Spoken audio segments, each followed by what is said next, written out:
Hello, I'm going to teach you how to tune and string an electric guitar. Well, the tuning part is pretty self-explanatory. You just want to go to a website if you don't have a tuner and look up guitar tuner, online guitar tuner. You'll get a standard 6-string tuning, and the tuning is an EADGBE from the top. This would be the top. But immediately I'm going to show you the techniques to string your guitar. So I already have the first one done, and I decided I'm going to make this video after. I have a very easy tuning system, or stringing system. So what I like to do is I take some lemon oil after I take my strings off, just to polish up the fretboard a little bit. So you want to take a rag or a cloth that isn't going to leave any residue. And this is just a quick thing that I do. You don't have to do it. It's just keeps your fretboard really nice. So you have some of that on there. You don't need too much. And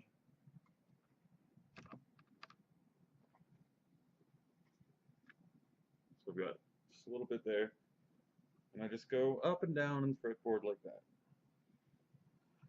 Get the string out of the way.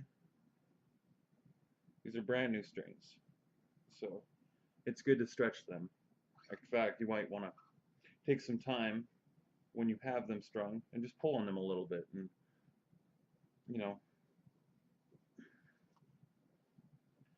keep them, make sure they don't go out of tune, because if you tune it, it's going to pull itself out of tune for a number of days depending on how much you play. Okay, so now that my fretboard's all polished up, so we'll do this one first. We'll start off with the top here. Let's see, how does that look? Okay, you can see that, no problem. Alright, I think I got a zoom button here. There we go. Alright, so I'm just going to take my string, I'm going to slide it so I get an extra turn out of it. This is just how I do it. A lot of people do it differently. But the reason I do this, I leave probably about this much.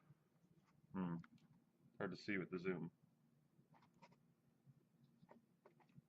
I leave quite a bit of string. I leave quite a bit of string on there.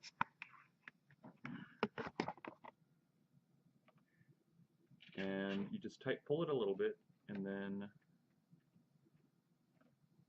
see the way I'm holding my finger now, I'm holding it down, so it's going to continuously loop around the bottom of the tuning peg. There's tools you can get for this. I don't know where my tool is. I did have it, but it'll make it go by a lot quicker. I might have to edit this video just because it's going to take a long time to get all these strings done, but I'll get you to the basics of it.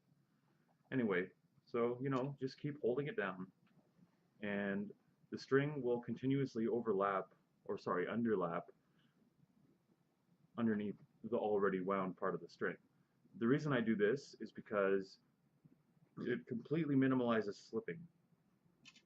And also, when I do cut the strings at the end, because you don't want the strings hanging, it gives you some extra strings, so you don't end up wasting. Say you found a cheap guitar in the dumpster or something like that, and you want to string it up, and you don't have any strings, you don't have money to buy new strings, which, as a musician, chances are you're broke. So yeah, you just continuously wind and wind and wind and wind and wind. Keep giving her, keep giving her. Right? When you're about this tension, see, now that I've wound this much, now that I've gotten a good wind, it's not going to come loose. So I can just, hold it by the string like that, right? It's not going to come loose. So you want to give it tension like this, so you're stretching it, and just tune. Keep going up and up and up until you get a nice tight tension. Almost, you don't want to pull too hard, you want to pull pretty hard, but not too hard, until just your fingers touch.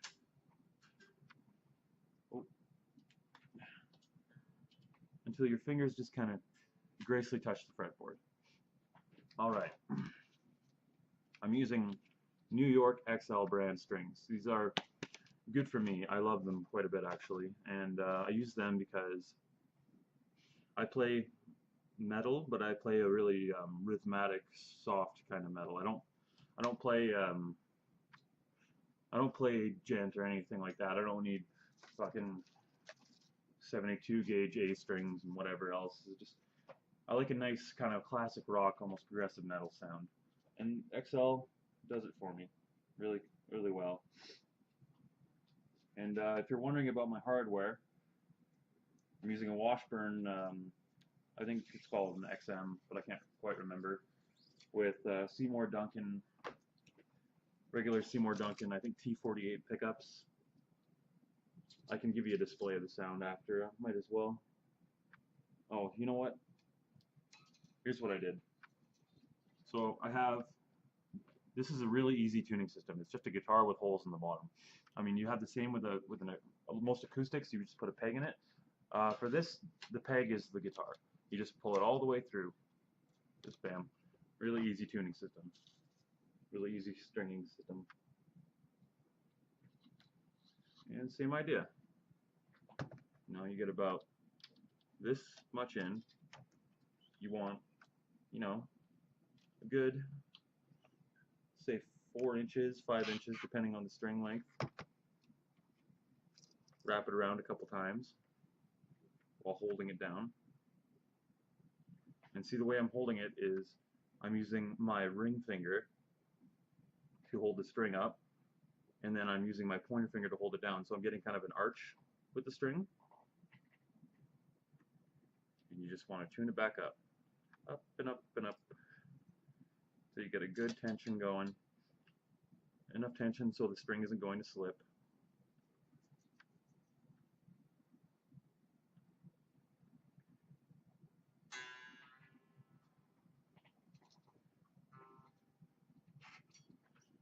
I didn't wind that one quite as much. Kind of overestimated the string length. Anyway, this is how you do the guitar thing. You know, we might as well just keep going. We'll eventually get to. Oh, you know what? I think we're almost there.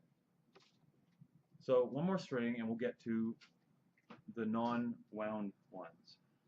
So some strings you'll notice with your strings come wound with the metal or nickel if you're doing acoustic. Sometimes a steel, often a steel. The tricky thing about these is that sometimes it's like threading a needle, you know. Takes a bit of time. No point in getting frustrated over it. It just makes your aim worse. You just pull it all the way through. So we got one more to go. And I'll show you another thing. The way I do this is, you can't probably see, but my hole is facing outwards, and I'm going this way. So what I do is I bring it inside the opposite end of the string hole. That way it gives me an extra half line, just to save time, really. And again, you know, get yourself ready. Nice 5-6 inches above the guitar with the fretboard, with the string tension 5-6 inches. And then same old idea. And some will find this quite meditative, especially if you're using this kind of stringing system. It's my favorite. And I've dealt with lock tuning systems. I've dealt with floating bridges. This is by far the best if you want to have a solid tune. There is actually one more. It's called the Evertune Bridge. A lot of people use it for studios and whatever else. And basically what that does is it locks the tuning in on the bottom and the top in a way that your guitar will basically never ever go out of tune. I have yet to try it, but I've looked into it a lot, and like, wow, you know, it looks pretty impressive. It seems like a pain in the ass if you do songs that require plenty of different tuning styles, or if you need to up tune, down tune. It seems like it might be a pain in the ass. But if you're doing studio, you just want a good studio sound, then yeah, that'd be the one that I'd go for. All right. 2 more. Now these are the steel, plain one single strand of steel. It's good to stay organized because it's easy to lose these strings, they're so small. I mean, it'd be nice to have a workbench. I just lost the string. I know where it went, but they're so slinky. Okay, so same idea. It's generally the same idea. It's just these are a little more tricky. They slip really easily because there's no grip on them.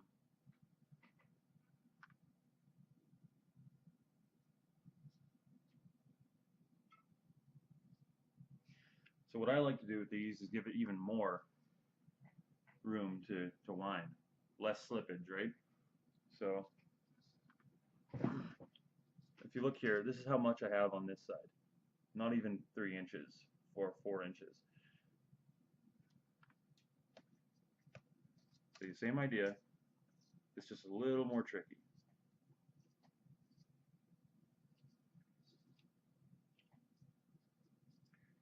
Yeah, in order to minimize slipping, give it the nice tightest wind you can possibly get with as much strings you can get, because they're small strings, you can fit them all, and you'll notice it tighten up. I don't know if you'll be able to see it. So tune this one here.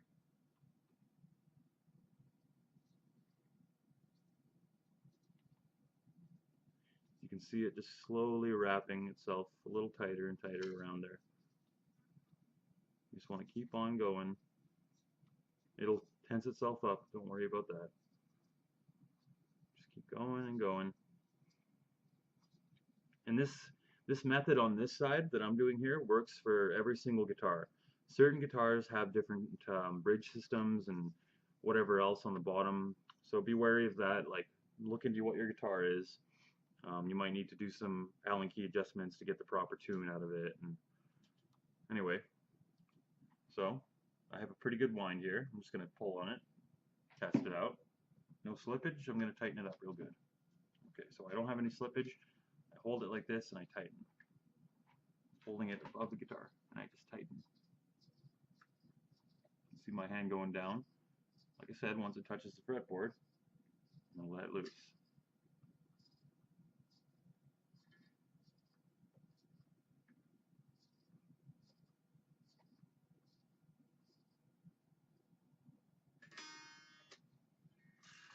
And I'm not saying that's going to be in tune. That's not going to be in tune. You just want it so it'll be tight enough to tune and stay in tune. And thank you. I'll see you right again.